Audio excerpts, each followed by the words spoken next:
slow loris. In 2009, a video called "Tickling a Slow Loris" was uploaded to YouTube and reached tens of millions of views. People shared it in family group chats, on morning radio segments, in office channels as a morale boost. It showed a small primate, round eyes the size of marbles, sitting in someone's open hands and slowly raising both arms above its head, while fingers ran along its sides. The comment section was unanimous. Cutest thing on the internet. Someone needs to make a plush toy. I need one immediately. Conservation biologists had to respond publicly, not with press releases about habitat loss, with direct, urgent clarification about what was actually happening in that video. The slow loris, Nycticebus kukang, is a small nocturnal primate found across South and Southeast Asia, in the forests of Indonesia, Thailand, Vietnam, and surrounding countries. It weighs between 300 grams and about 2 kilograms depending on the species, moves through the forest canopy at night in near total silence, and has enormous forward-facing eyes adapted for low light that give it the appearance of permanent, wide-eyed astonishment. Visually, everything about it reads as harmless. The movement is slow and almost deliberate. The face doesn't change. It looks patient in a way that mammals rarely look patient. It is the only venomous primate on the planet. On the inner side of each elbow, the slow loris has a brachial gland, a small secretory organ that produces a toxic compound. When the animal licks this gland, the secretion mixes with its saliva and becomes venomous. A bite from a slow loris can cause severe tissue breakdown at the contact site. In documented cases involving humans, the reaction has escalated into anaphylactic shock serious enough to require immediate medical attention. There is no commercially available anti-venom. The arms raised in that viral video were not a sign of comfort. That posture, both arms lifted above the head, is the slow loris accessing its gland. It is the threat response. When the animal feels cornered or frightened and is preparing to defend itself, it raises both arms, licks its elbows, and holds the position. It is coating itself and loading the delivery mechanism at the same time. The animal in the video was not enjoying the interaction. It was in a full defensive state, going through a protocol it was built to execute under exactly those conditions. 10 million people watched it and said, "I need one." Most of those videos come from captivity, because wild slow lorises are nocturnal and extremely difficult to film. The animals in them were illegally trafficked, removed from the wild, which is the only supply source since they don't breed reliably in captivity. Before being sold, many have their teeth removed. The venom gland is still there. The threat response is still fully intact. The animal raises its arms, licks the gland, and nothing happens because the delivery mechanism was taken away. It goes through the entire sequence anyway, every time it feels frightened, for the rest of its life. In the wild, the slow loris moves slowly enough that most predators don't immediately register it as a target. When threatened, it can curl into a ball and press its venomous saliva into its fur, creating a surface coat that some researchers believe mimics the warning signals of venomous snakes native to the same regions. Evolution took a small, slow, nocturnal primate and built something chemically armed, visually deceptive, and quiet enough that the encounter is usually resolved before anything registers clearly. The person who made that video thought they were filming something wholesome. The arms were up. They just didn't know what that meant. Quokka, the island of Rottnest, off the coast of Perth in Western Australia, was named by Dutch sailors in 1696. They thought the animals they found there were large rats. Rottnest means rat nest. The animals were quokkas, Cetonix brachyurus, and the sailors were wrong about what they were looking at in every way that would eventually matter. Quokkas are marsupials. They weigh between 2.5 and 5 kilograms, move in a short bouncy hop, and have a face structure, upturned mouth, soft cheeks, rounded head, that the human brain processes as a smile without any deliberate interpretation. Not approximately a smile. Close enough that the reading is automatic, the same way a circle with 2 dots and a curved line reads as a face. The expression is fixed. It does not shift with internal state, because it isn't connected to one. It is just the shape the face is. Social media found this in the early 2010s and built an entire tourism category around it. Rottnest Island now runs a meaningful portion of its visitor economy on the quokka selfie.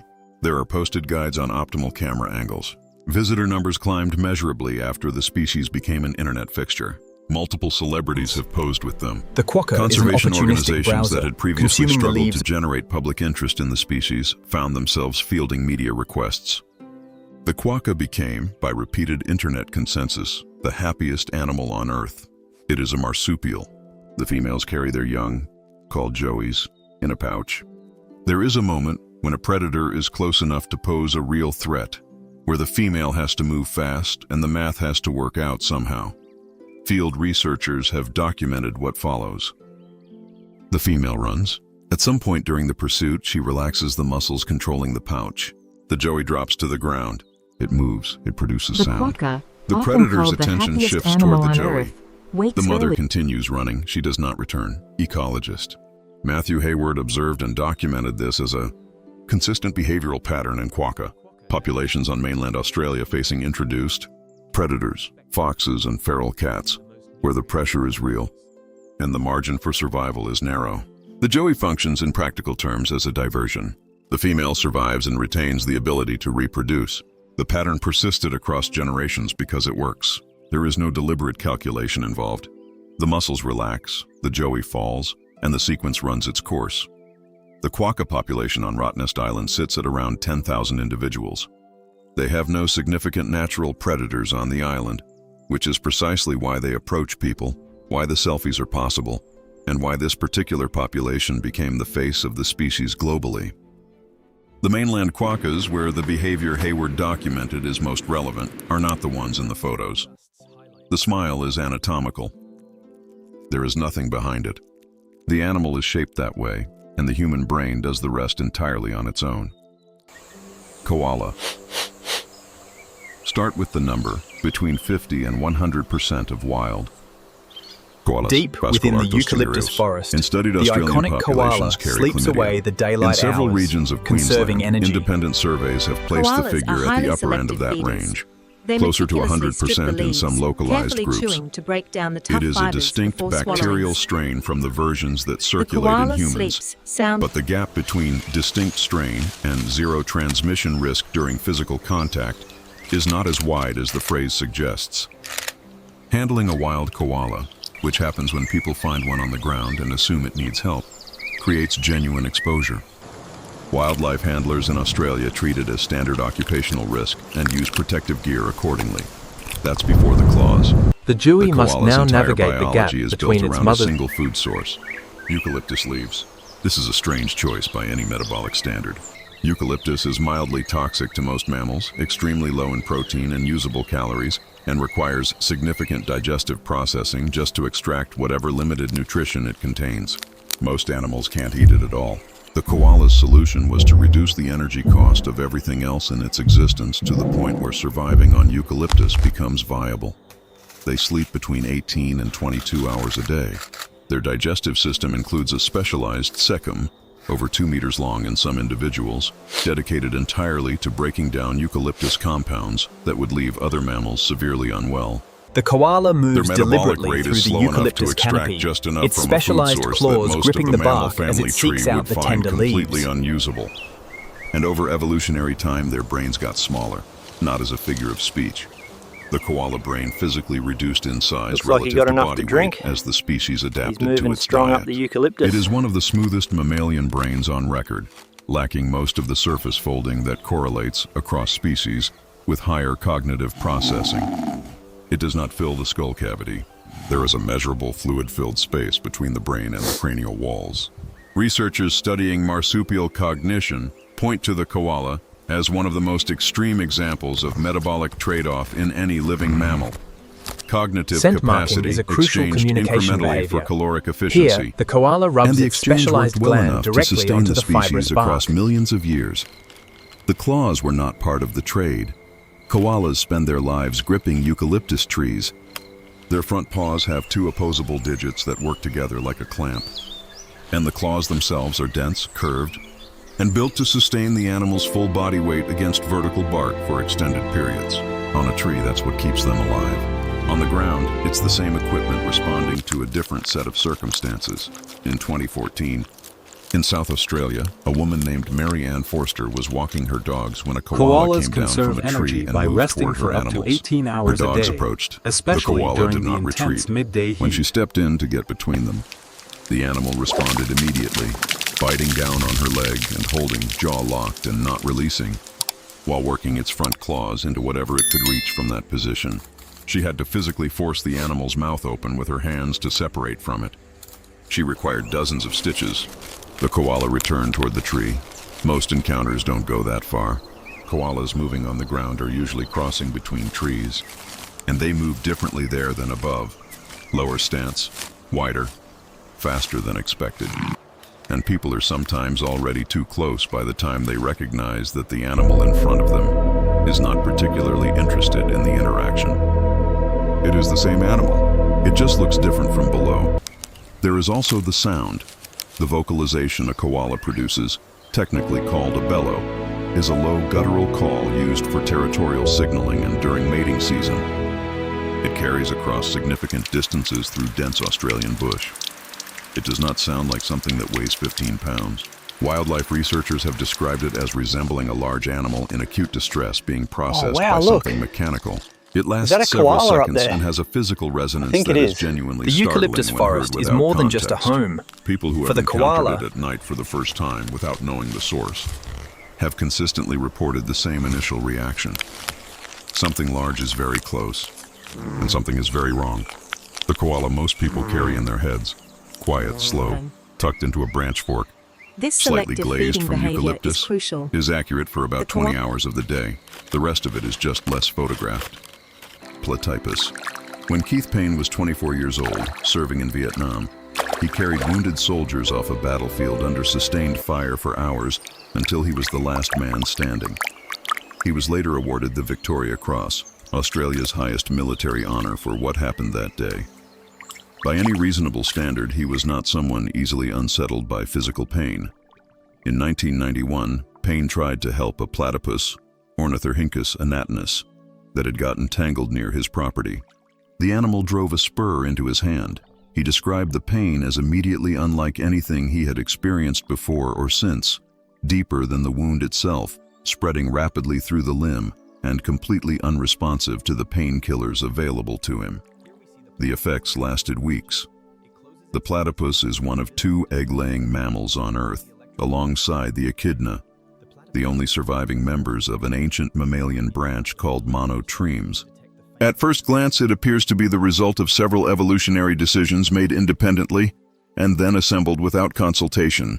A broad, flat bill resembling a duck's, a tail shaped like a beaver's, webbed feet, and dense waterproof fur. The bill is soft and rubbery, not rigid. It is packed with sensory receptors. More on that in a moment. Male platypuses carry a spur on each hind ankle. Each spur connects, through an internal duct, to a venom-producing gland in the thigh. The venom contains compounds that interfere with normal pain signaling at the neural level. Standard analgesics, including morphine, have documented limited effectiveness against it. In recorded cases, the effects from a single spur encounter have lasted from several weeks to several months, with some patients reporting persistent sensitivity at the site for significantly longer. The venom is not directly life-threatening to healthy adults.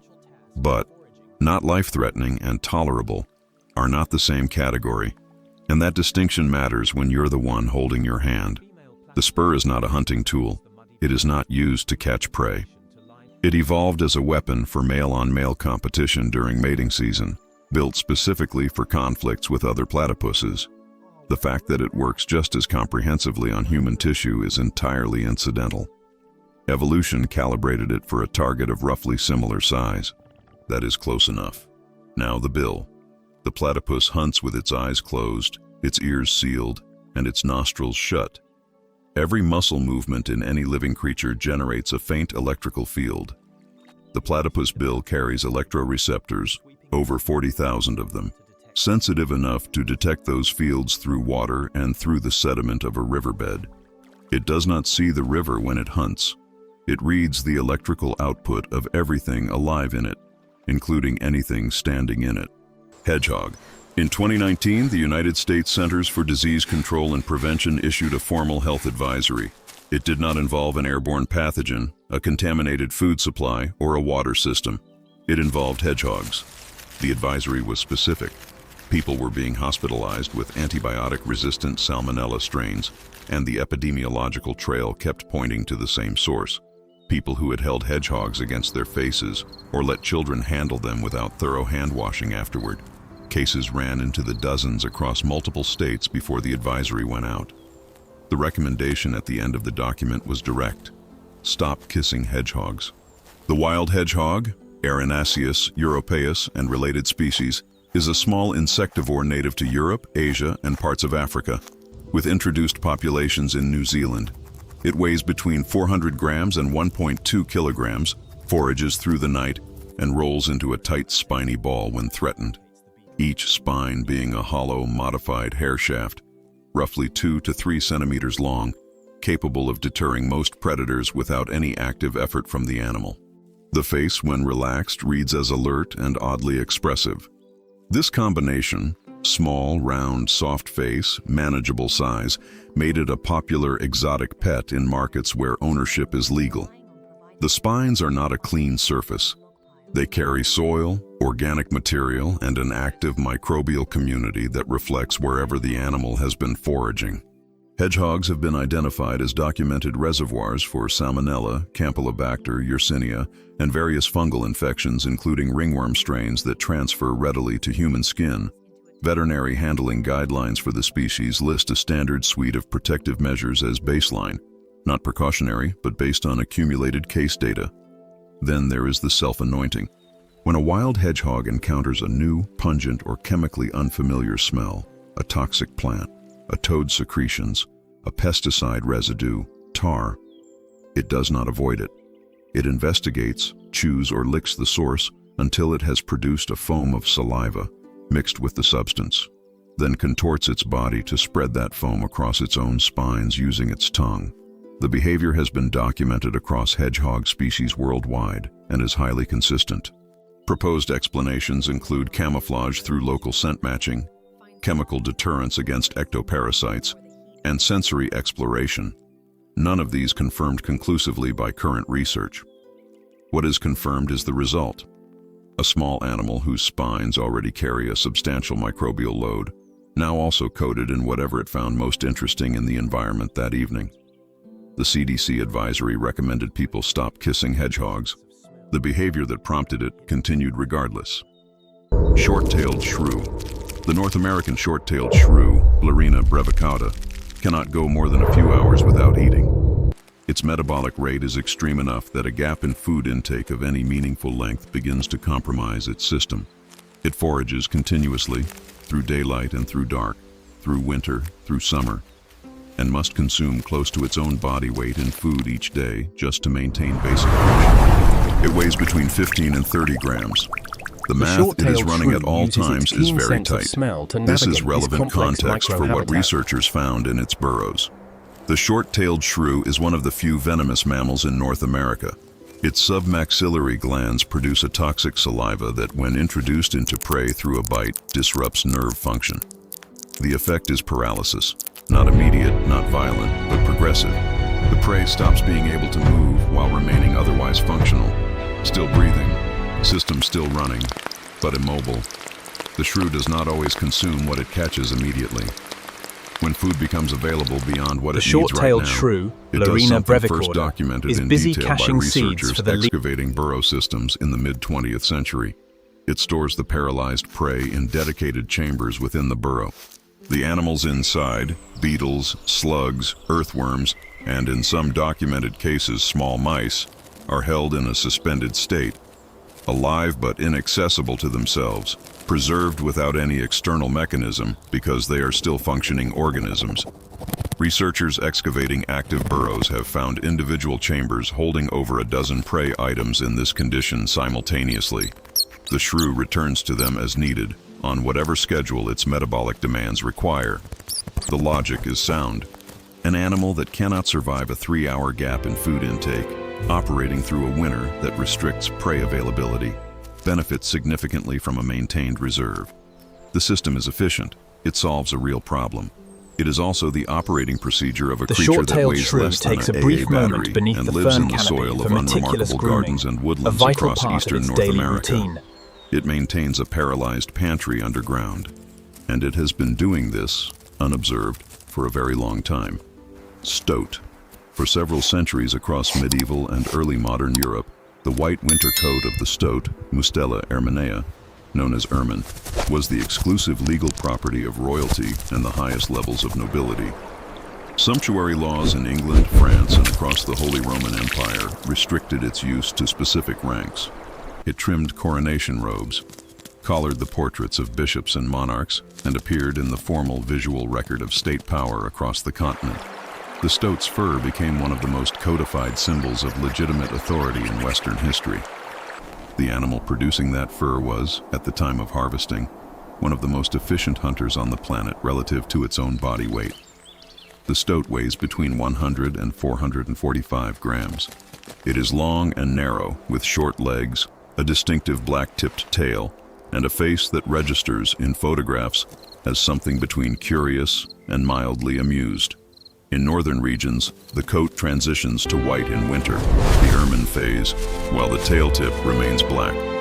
In this form, it looks precisely With like ears the kind of swiveling animal a independently, children's book the stoat illustrator would choose triangulates for the a friendly exact woodland position of the character. prey before It executing routinely its brings down prey more than 10 times its own body weight. Rabbits are a common target. A rabbit can weigh anywhere from 1.5 to 4 kilograms. The stoat may be facing something 20 times heavier than itself. Known for their The speed and approach agility, involves a behavior stoats are that fierce field predators. observers began They use their documenting in distinctive detail bounding in the gait 20th to chase century. down prey along the A woodland series edge. of erratic leaps, spins, and rolls performed in the prey's vicinity that has no obvious directional logic and seems to serve no immediate tactical function. Rabbits and other prey species have been observed sitting in place and watching this display from close range, The stoat, a remaining sleek and stationary efficient when they predator, could clearly detects the leave. scent of its prey. The stoat ends It the cautiously sequence with a investigates single the precise entrance of bite this at the base disused of the rabbit skull. warren. The technique functions because of two converging factors. The jaw structure delivers concentrated force at a very specific anatomical point, and the display preceding it appears to generate a stress response in prey that compromises the flight reaction enough to close the gap. Documented observations of rabbits during stoat encounters show elevated freeze responses. The animal registers threat, but does not translate it into movement. By the time that changes, the sequence has already ended. There are estimated to be around 37 million stoats in Great Britain alone. For roughly half the year in northern latitudes, they are white. They are everywhere. They move through underbrush and field margins and hedgerows with a single Cloaked consistent in white, priority. the stoat and they do it surveys the quietly Here enough we see that the most stoat people who live actively alongside foraging. them have never It seen uses a one characteristic clearly. bounding The gait kings as it and queens investigates. had no idea what they were wearing. Poison dart frog. The Embera people of Colombia's Pacific coast maintain a set of protocols around Nestled one among particular the animal ferns, that have been the passed tiny down, poison unbroken, dart frog for generations. enjoys the cool, They misty do not morning touch it by with the bare stream. hands. They use The leaves poison or dart tools frog, built with its specifically for vibrant this blue purpose. skin, is one of the Children learn this rainforest's before most most other striking things. yet dangerous The protocol inhabitants. exists not because the Embera are unusually cautious. They hunt large game in dense jungle with equipment they manufacture themselves, but because this specific animal has demonstrated, clearly enough that no formal documentation was ever needed, exactly what happens when the rules are not observed. The animal is the golden poison dart frog, Philobates terribilis.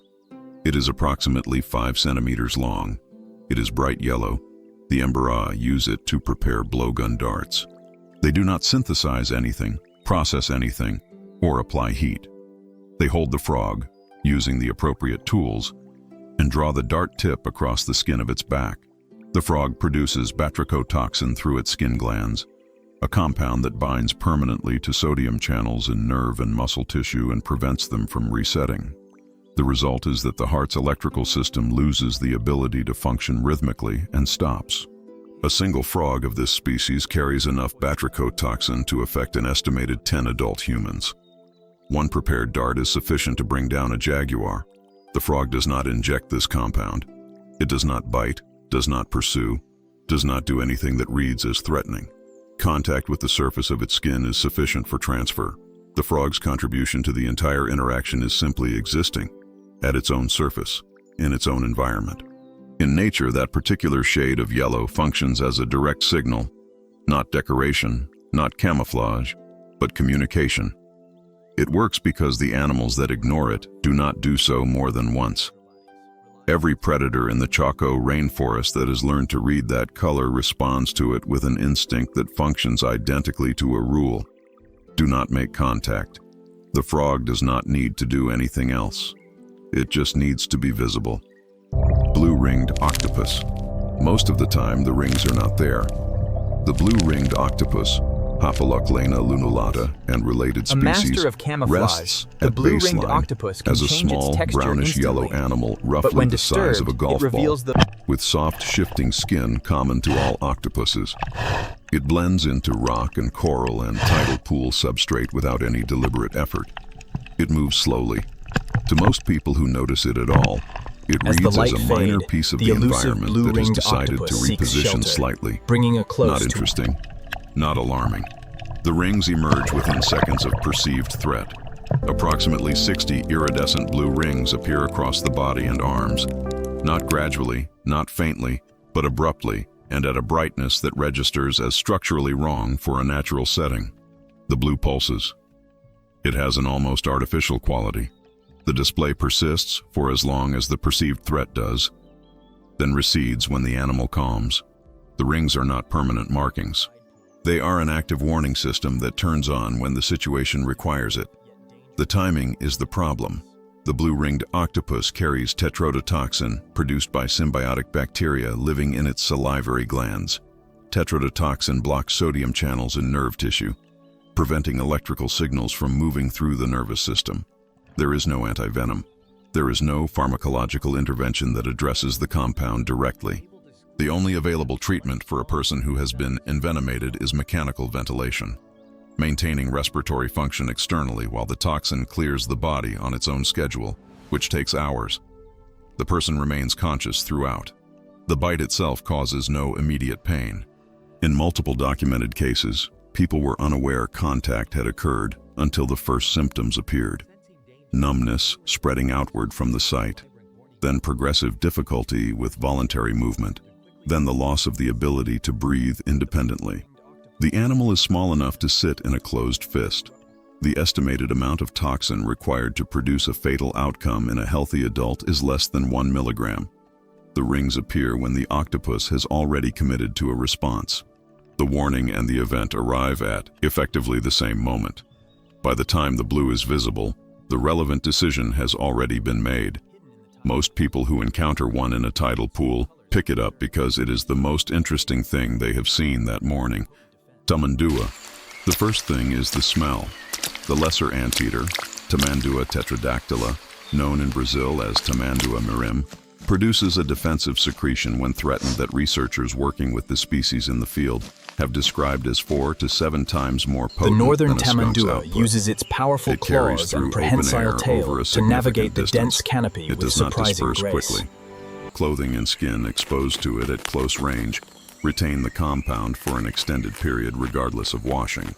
Field biologists Wait, I got working one. with the Look at the species in vest. Central and South America It's really going list at that this log. as standard Don't move. occupational context. Okay, tracking it. The smell is not the main point.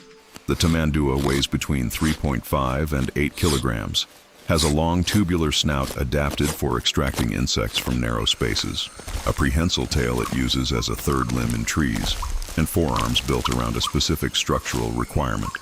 Its primary food source, ants and termites, lives inside constructions made from soil and organic material that, once cured, reaches a hardness approaching concrete. The claws on the tamandua's forefeet are wide, curved, and driven by forearm musculature that is disproportionately dense relative to the animal's overall frame. They open hardened termite mounds. That is what they were built for. When the tamandua is cornered on the ground, it braces its hindquarters against a solid surface, anchors its prehensile tail behind it, and rises on its hind legs with both The forelimbs tamandua extended uses wide. its strong From a prehensile distance, tail almost the like posture a looks fifth limb, passive, providing almost crucial like a support gesture as it of navigates openness. the canopy. It is the animal's final defensive position, and it does not change once assumed. Veterinarians in rural areas of Brazil and throughout Central America treat hunting dogs regularly for the results of this encounter. A dog that moves within reach of those extended forelegs makes contact with the same tools designed to break open reinforced termite constructions. The motion is fast, the force is concentrated, and the outcome follows the same pattern with enough consistency that experienced hunting dogs in Tamandua territory learn to maintain distance and do not close it. The Tamandua does not pursue. It has no interest in conflict. It is, in almost every moment of its existence, occupied with locating insect colonies and extracting them with a tongue that reaches 40 centimeters and coats itself in sticky saliva at approximately 150 strokes per minute. It is built for a very particular task, and the hardware required for that task is present regardless of what the situation calls for. The smell comes first, then the posture. In practice, that sequence is usually sufficient. Giant panda. In 2006, a visitor to the Beijing Zoo climbed over the barrier into the giant panda, Ailuropoda melanoleuca, enclosure to retrieve a toy his child had dropped near the edge. The giant panda he had been watching the panda from the strips public the tough side outer for a layer while of the before bamboo doing this. to reach the The tender, animal appeared slow. nutrient-rich core. It appeared occupied Deep entirely within with the the misty bamboo mountain in front forests, of it. It the appeared, giant as giant panda pandas spends its consistently morning appear, feasting on to be a fresh large, bamboo gently shoots. distracted animal with The no young cub particular stays close awareness to of its mother, anything beyond learning its the immediate pathways food through the supply. dense bamboo. Gugu responded in approximately the time it takes to register that something has entered the space. The man required surgery on both legs. He told reporters afterward that he had not expected the panda to move that quickly. The giant panda is a bear. It belongs to the family Ursidae, shares that classification with brown bears, black bears, and polar bears, and weighs between 80 and 125 kilograms as a fully grown adult. The black and white coloration, the rounded face structure, the low activity level, and several decades of use as a conservation symbol have collectively achieved something unusual. They made most of the global public forget what it actually is.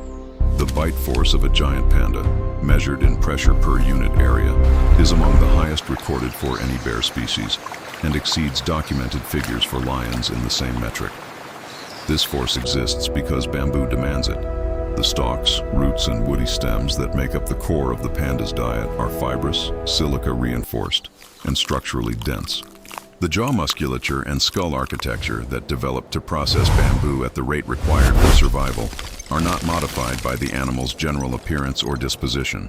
Here we see the Genetically, giant panda performing a is scent still mark. classified It as a does a carnivore. handstand and rubs its The glands on the digestive bark to system leave never a fully chemical signal adapted to for other plant matter. pandas. The gut structure remains fundamentally closer to a meat processing system than to the specialized fermentation chambers found in true herbivores. The panda compensates for this inefficiency by consuming between 12 and 15 kilograms of bamboo daily and allocating the overwhelming majority of its energy budget to digestion rather than movement. The inactivity that makes it appear harmless is a direct metabolic consequence of eating something its system was never designed Found to handle. only in the remote mountain ranges Gugu of was central involved China. in 3 separate The incidents giant panda- between 2006 and 2009. The second involved a zoo employee entering the enclosure for routine maintenance.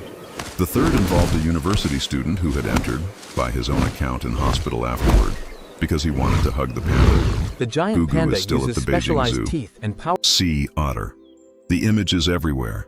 Desktop wallpapers, wildlife documentary closing sequences, saved photos on phones that haven't been cleared in years. 2 sea otters floating on their backs in open water, holding hands. The behavior is real. Sea otters, in Hydrolutris, do this while resting, and it serves a direct purpose. It prevents individuals, particularly mothers and pups, from drifting apart in the current during sleep. The image is accurate. The warmth it communicates is entirely a projection of the human brain, encountering something that resembles a human gesture. The sea otter's metabolic demands are severe. Its fur, the densest of any mammal on Earth, with up to 1 million hairs per square inch, provides insulation in near-freezing Pacific water, but maintaining body temperature in that environment requires sustained caloric output. An adult sea otter must consume approximately 25% of its own body weight in food every single day. A 30-kilogram otter needs between 7 and 8 kilograms of prey daily. Missing a day compounds quickly. This is relevant to the kidnapping. Female sea otters with pups have been documented across multiple research sites on the California coast approaching other females and physically removing their offspring. The stolen pup is held. The biological mother, circling and distressed, brings food, crabs, sea urchins, clams, and presents it. The otter holding the pup accepts the food and may or may not return the pup, depending on what the exchange produces. Researchers observing this have used terms from behavioral economics rather than standard wildlife ethology. The system functions because the biological mother's drive to recover her pup is predictable, and the animal exploiting it has assessed that accurately. In 2023, a sea otter designated 841 by California wildlife authorities began appearing at surfing beaches near Santa Cruz. She climbed onto surfboards while people were using them. She bit through leashes and fins when people attempted to retrieve their equipment. She displaced surfers by force when earlier approaches didn't resolve the situation. Wildlife authorities declared her a public safety concern and opened a capture operation that ran for several weeks. Otter 841 was not captured. She is still in the area. The hands held on the surface of the water belong to the same animal. Raccoon. In 2002, Toronto began receiving organized complaints about its public waste containers. Raccoons, Procyon laudor, were consistently accessing them, scattering the contents and creating a measurable sanitation problem across the city. Toronto has one of the densest urban raccoon populations in North America, between 100 and 150 individuals per square kilometer in some neighborhoods, and the dynamic had been building for years. The city commissioned a solution. Toronto developed and deployed a new generation of waste containers specifically engineered to resist raccoon access. The process involved wildlife behaviorists, mechanical engineers, and testing protocols that included live raccoon interaction trials. The implementation cost approximately $31 million. Within months, the raccoons had solved it. The initial breakthroughs came from individual animals working through the latch mechanism through repeated physical interaction. The same process the species applies to most problems it encounters. Once solved, the technique spread. Wildlife observers documented adult raccoons demonstrating the sequence to younger animals.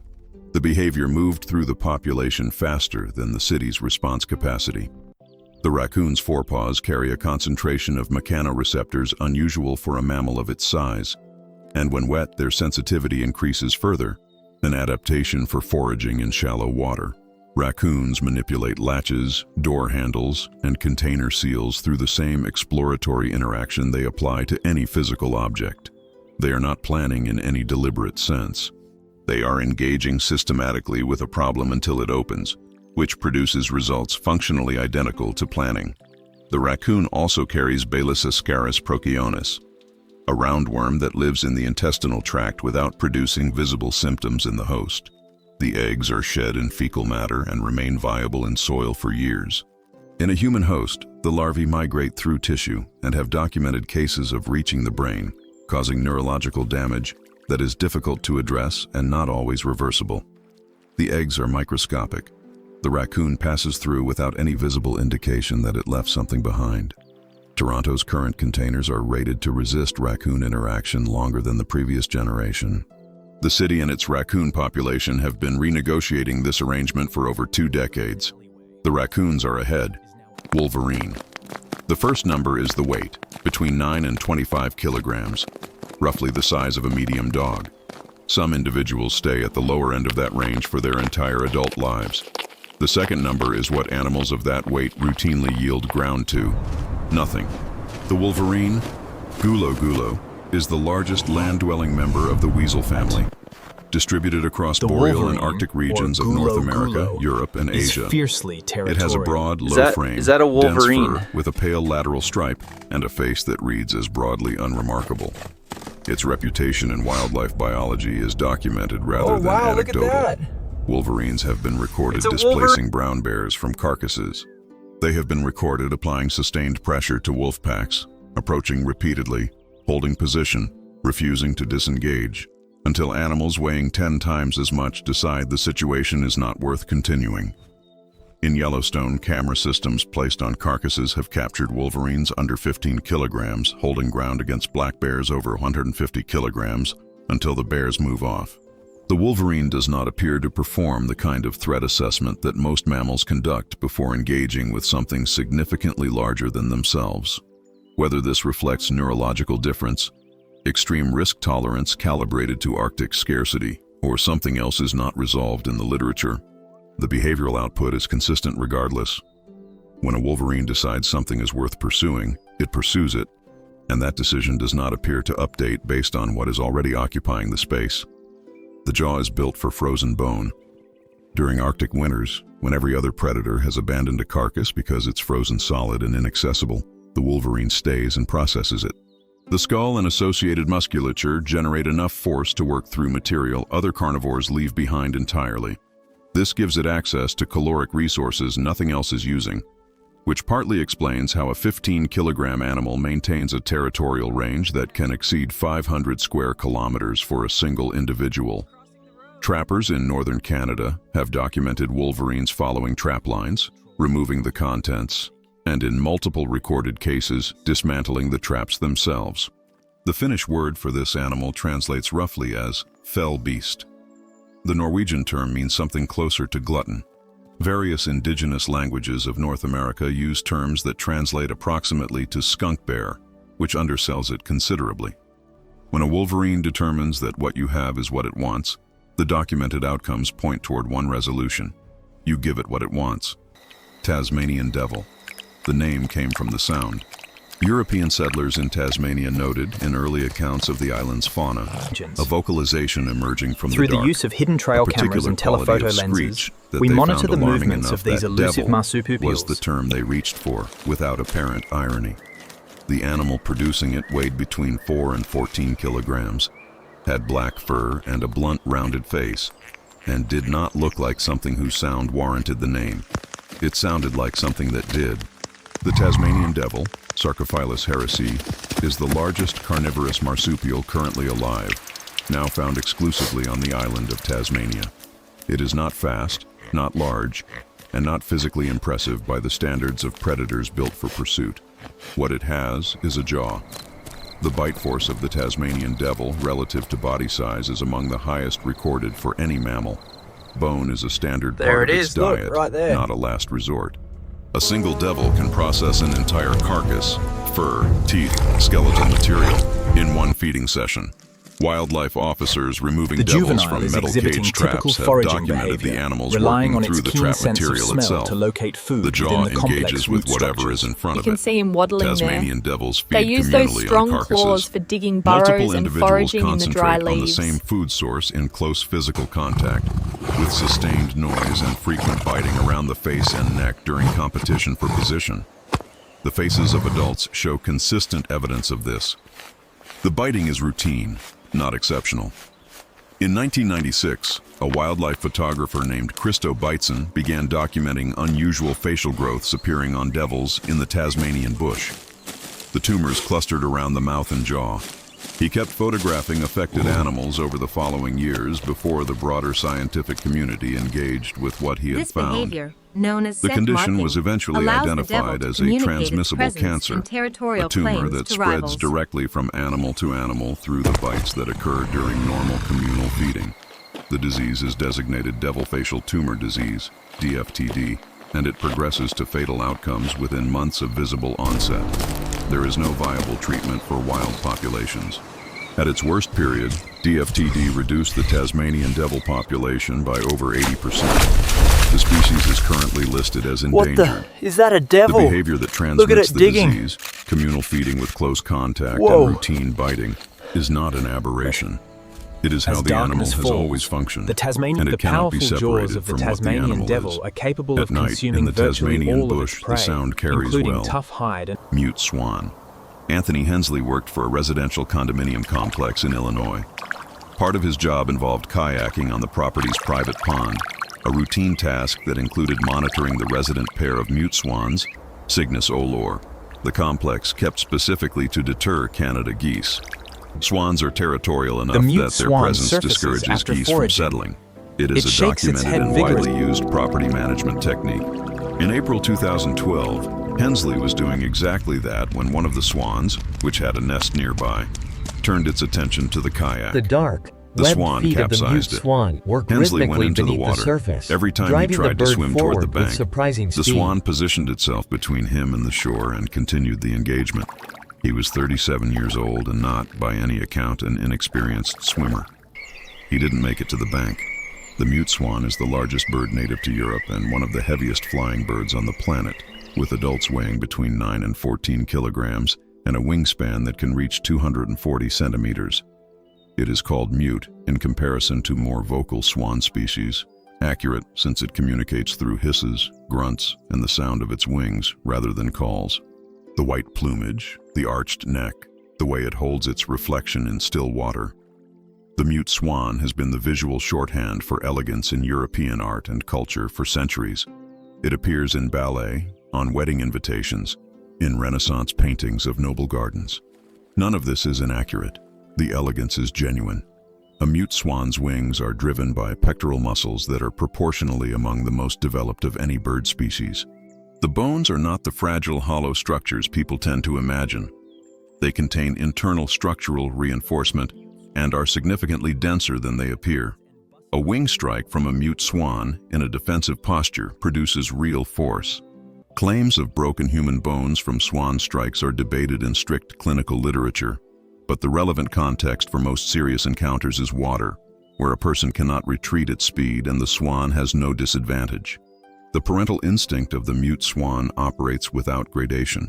It does not assess the level of the threat, distinguish between direct and incidental proximity to the nest, or adjust its response based on the size or behavior of what has entered the perimeter. During nesting season, the threshold is binary, inside the zone or outside it. Anything that crosses it receives the same response. The elegance and the aggression are not in tension. They are the same animal at different moments in the same afternoon. The condominium complex removed the swan pair from the property after the incident. The Canada geese came back. Hippopotamus. In 1996, Paul Templer was leading a group of tourists on a kayak excursion down the Zambezi River in Zimbabwe. He was an experienced guide with years of work on that specific river. He knew where the hippos were, broadly, and he operated with the standard protocols guides use when moving through sections of the Zambezi with active hippopotamus presence. A hippopotamus amphibious, surfaced beneath his kayak. What followed is documented in Templer's own account, in medical records, and in the book he later wrote. The animal took him, head and shoulders inside the jaw, and pulled him under. It released him, then took him again. He was eventually pulled free by another guide and evacuated. He had sustained Using injuries infrared, requiring we can the observe the amputation hippo's of one powerful arm and jaws significant tearing at the tall reconstruction river across grass, multiple parts a of his crucial body. part. He survived. He has discussed the experience in detail on multiple public occasions in the years since. He's heading straight for The the water now. hippopotamus is responsible for an estimated 500 or more What a human magnificent fatalities creature per in this year light. in sub-Saharan Africa, the highest figure of any large land mammal on the continent. This is not the result of rare encounters. It is the consistent output of an animal that treats territorial water as an exclusion zone and enforces it without a warning sequence that humans can reliably read and respond to in time. Adult hippos weigh between 2,500 and 3,000 kilograms. Their canine teeth, used in territorial confrontations between males, reach lengths of up to 50 centimeters. In short-duration sprints, they cover ground at approximately 30 kilometers per hour, faster than most humans can run, on terrain where a hippo on a riverbank is not noticeably disadvantaged. They spend the bulk of the day submerged or partially submerged, surfacing regularly to breathe, then emerging at night to graze. Their eyes, ears, and nostrils are positioned at the top of the skull, remaining above the waterline while the body is fully submerged. They can monitor surface activity from below without being clearly visible from above. Hippos have capsized boats on the Zambezi, the Congo, and other river systems across their range. This is in incident reports, regional emergency services data, and the accounts of researchers working in those environments. The boats were not in prior contact with the animals. In most documented cases, the vessels entered water, the hippo regarded as its territory, and the engagement followed from that directly. The animal's cultural reputation, round, slow, affectionate in children's media, the ballerina in Fantasia, the star of children's board games, is entirely a product of observing it from outside its environment. In a zoo enclosure, the qualities that produce that reputation are visible and real. On the Zambezi River at close range, those qualities are present simultaneously with everything else the animal is. Paul Templer became a motivational speaker, he is still alive. He still talks about what happened in 1996 with remarkable clarity about what the animal was doing and why. The hippo is still on the Zambezi. So are approximately 150,000 others across the continent. Here we see the leopard seal navigating its icy home. The jaw opens to 160 this degrees. fragile environment is Most highly predators sensitive don't to the approach that impacts of a range. changing climate. A lion's jaw opens to roughly 70 degrees. A great white shark manages around 80. The leopard seal, Hydrurga leptonix, opens to 160, nearly a straight horizontal line from upper jaw to lower. And the skull structure is built to accommodate that opening with a gape wide enough to take a full-grown penguin, Following a the large deep fish, slide marks or, led us in at directly least to this one large documented male, case, a resting human peaceful. being.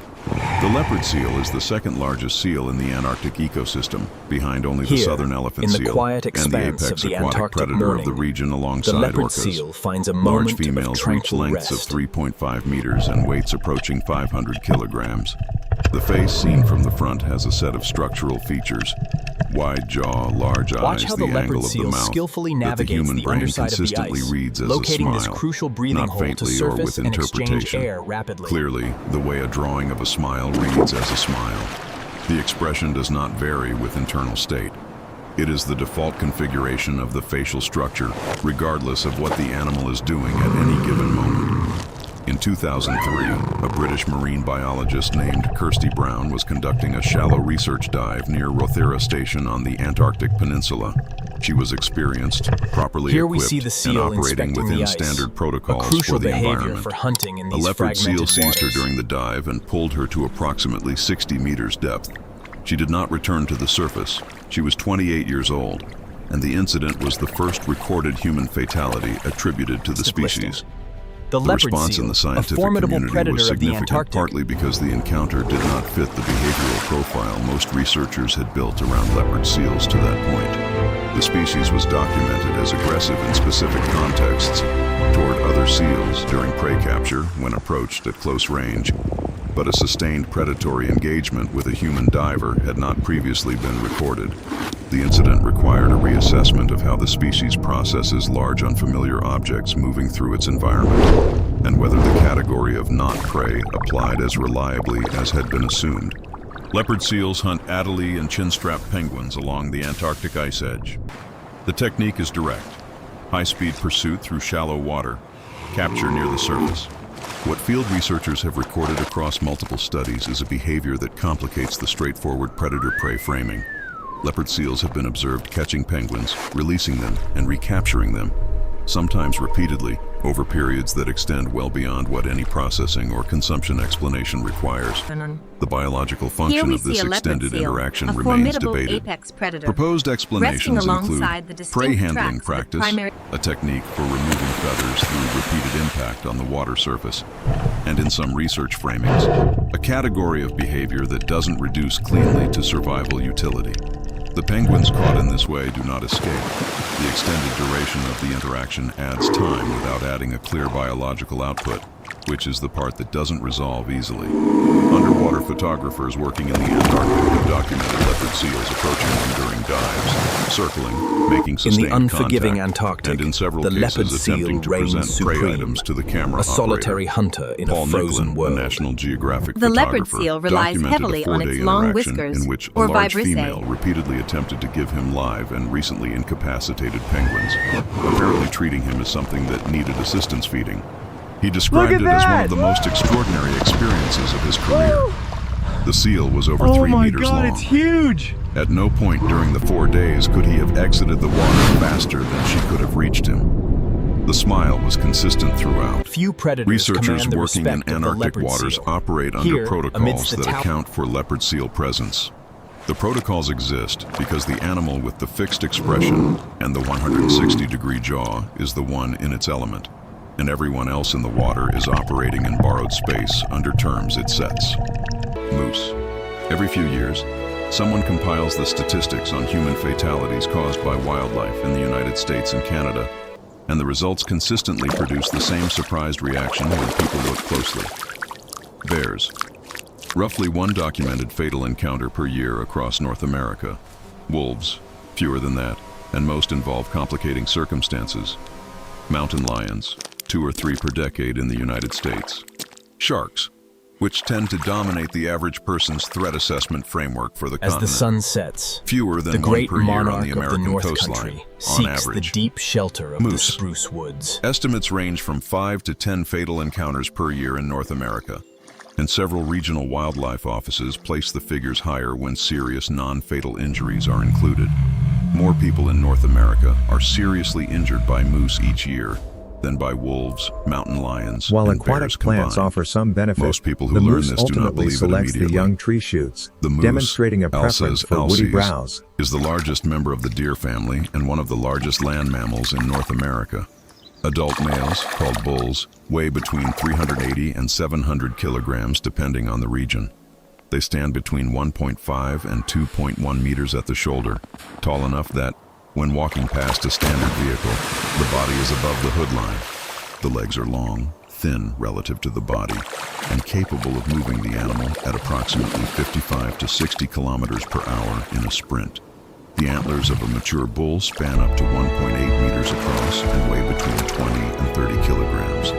Shed every winter and regrown at a rate that makes them among the fastest growing tissue in the animal kingdom, adding 2.5 centimeters per day during peak growth. Moose are distributed across Canada, Alaska, the northern tier of the contiguous United States, Scandinavia, and Russia, in boreal forest, The bull wetland, moose stops and abruptly, subarctic its environments. massive ears swiveling These are not independently open to catch environments the with long faintest sight sound, lines. demonstrating They are its dense, acute sense dark, of hearing. and layered. Environments where a 600-kilogram animal can move through heavy vegetation and be invisible until it is within a few meters. The combination of mass, speed, and ambient concealment means that encounters with moose are typically sudden and close, with very little time between first detection and the moment at which the animal is already too close for any practical response. They are responsible for between 1,000 and 2,000 wildlife vehicle collisions per year in Canada alone. The number is high, not because moose are aggressive toward vehicles, but because of a physics problem. Moose legs are long enough that the body of the animal clears the hood of a standard vehicle in a collision, meaning the impact transfers the animal's mass through the windshield rather than stopping it at the bumper. In high-speed highway collisions, this consistently produces outcomes that are severe for the vehicle occupants. Several provinces and Scandinavian countries have erected highway fencing specifically to address the moose collision rate on certain road corridors. Moose do not have natural predators across most of the environments where human population density is significant. Wolves take calves and occasionally weakened adults in wilderness areas. Bears represent a threat to calves in the first weeks of life. But the moose has not developed the generalized wariness toward novel large objects that many prey animals carry. A deer that encounters a vehicle on a road responds to it as a threat requiring immediate assessment, because the deer evolved in environments where large, fast-moving objects required rapid reaction. A moose, in many documented cases, treats a vehicle as an object to assess at its own pace, and occasionally decides the object merits further attention. The vehicle pursuit documentation is not unusual. Wildlife management offices in Alaska, Maine, New Brunswick, Norway, and Sweden maintain records of moose following cars for extended distances after the initial encounter, sometimes for a kilometer or more. This occurs during rut, when bulls are in an elevated hormonal state and apply territorial logic broadly, but it has also been recorded outside rut in contexts that wildlife biologists describe as investigative rather than defensive. The vehicle in front of the animal is moving away. The moose is following it. The reason does not substantially change the situation for the driver. During rut, bulls operate in a sustained state of territorial activation that produces a different behavioral profile than the rest of the year. They respond to sounds, movements, and smells that would otherwise not register as significant, and they respond with less threat filtering than at other times. Documented incidents involving moose charges at humans, ATVs, horses, and on several occasions small aircraft on landing strips occurred predominantly during the rut period. The charge itself, a direct, committed, high-speed movement toward the target, offers very limited response options for a person on foot. The standard Wildlife Agency guidance for moose encounters recommends placing a large solid object between yourself and the animal, a thick tree, a vehicle, a structure. This guidance assumes those objects are nearby. Moose are also exceptional swimmers. They cross lakes and rivers routinely, have been recorded swimming distances of 20 kilometers in open water and can dive to depths of several meters to feed on aquatic vegetation. The image of moose as a forest animal that stays in the forest is not quite right. They use water regularly, and their swimming capacity is close to what most humans in a kayak can manage for speed. They do not look dangerous. They look like a very large version of a familiar animal, which is exactly what they are. Familiar is not the same as predictable, and the size is not the same as slow. Polar bear. Every other animal in this video has a reason. The slow loris acts when it's frightened. The koala responds when it's cornered on the ground. The hippo defends its water. The swan holds the perimeter around its nest. The wolverine responds to competition over food. The tamandua uses what it has when there is no exit. Even the Tasmanian devil, with its transmitted cancer and crushing jaw, is operating within the framework of survival behavior. Feeding, competing, persisting. Every encounter in this video has a context. Something initiated it. Something changed in the animal situation that produced the response. The polar bear, versus Maritimus, is the only animal in this video that approaches humans without a prior trigger. It approaches because you are calories. The polar bear is the largest land carnivore currently alive. Adult males weigh between 350 and 700 kilograms, with some documented individuals exceeding the upper end of that range. They are exclusively carnivorous. The only bear species that does not supplement its diet with plant material to He's moving toward the ridge line. Get the long lens shot now. Prey Got it. is the ringed Log in the seal, coordinates. occasionally the bearded seal, and opportunistically whatever else the Arctic provides. They hunt in an environment where prey is mobile, distributed across enormous distances, accessible through ice of varying thickness, and available only during specific seasons. The polar bear's body, behavior, and sensory system were built by this environment over hundreds of thousands of years, and every feature of the animal reflects the demands of hunting in it. The fur is not white. This is one of the few cases where the common knowledge is factually incorrect. Polar bear guard hairs are transparent, hollow shafts that scatter and reflect visible light, producing the appearance of white in daylight conditions. In ultraviolet light, The they cubs appear must dark. master climbing steep undercoat is snowdrifts dense to and follow black. their mother. The skin This beneath it practice is black. crucial for The their coloration survival. system is a product of Arctic light physics, not pigmentation, and it functions in the same capacity that white camouflage functions for any animal that hunts on ice and snow.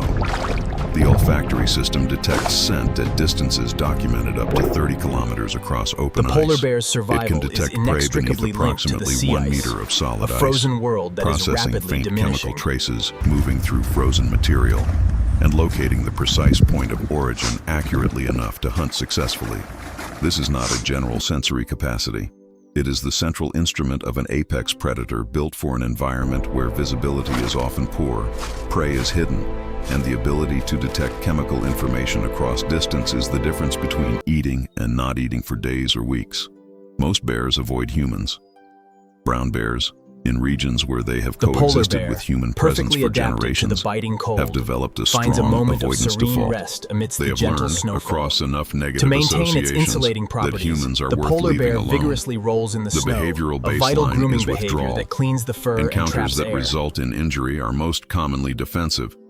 The bear was surprised, or was with cubs, or was protecting a food source it had already located. The engagement starts because the human entered a situation the bear was already in. Polar bears have not undergone the same generational conditioning. Human presence in the high Arctic is sparse and recent in evolutionary terms. There is no accumulated behavioral memory of humans as associated with negative outcomes.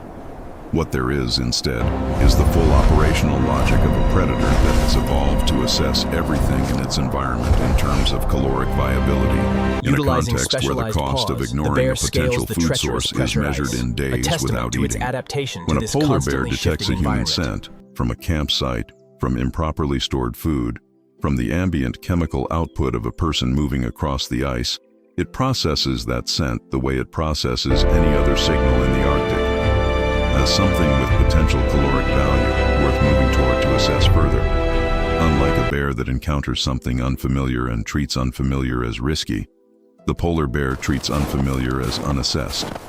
Unassessed requires closer evaluation.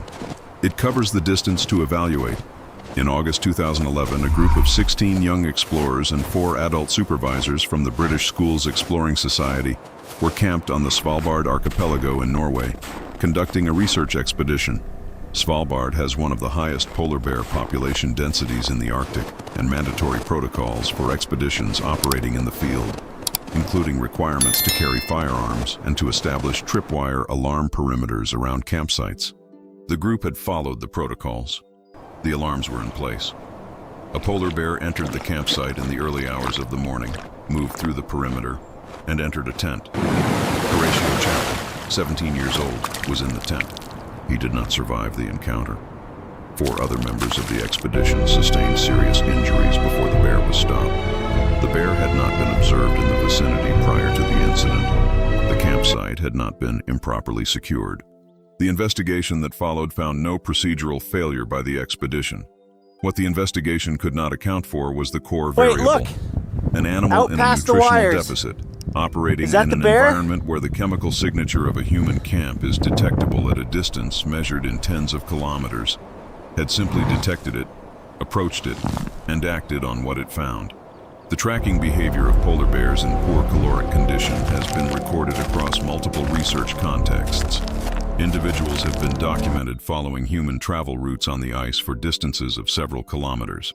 Churchill, Using in its northern incredible Manitoba, sense of is smell, one of the few the bear places where searches polar for bears seals and beneath human the snow. settlements exist in These consistent seasonal ice proximity, flows are and the critical town for hunting. maintains a holding facility, locally called the Polar Bear Jail, for bears that approach too closely. At peak season, it holds dozens of animals at a time. The bears keep coming. They are not drawn by food left out. They are drawn by the settlement itself, by its scent, by the caloric assessment their sensory system performs from a distance, and they approach. The thing that separates the polar bear from every other animal in this video is not the size. It is not the jaw, or the speed, or the fur adapted to Arctic cold, Look how close he is. or the swimming capacity that has taken individuals Absolutely across massive. 700 kilometers of open ocean Do you think he without sees stopping. us? It is the directional logic of the approach. Everything else in this video required a situation. The polar bear creates the situation. It picks up the scent, makes the assessment, and starts moving. At 700 kilograms across flat ice, with 30 kilometers of sensory range, it finds what it's looking for.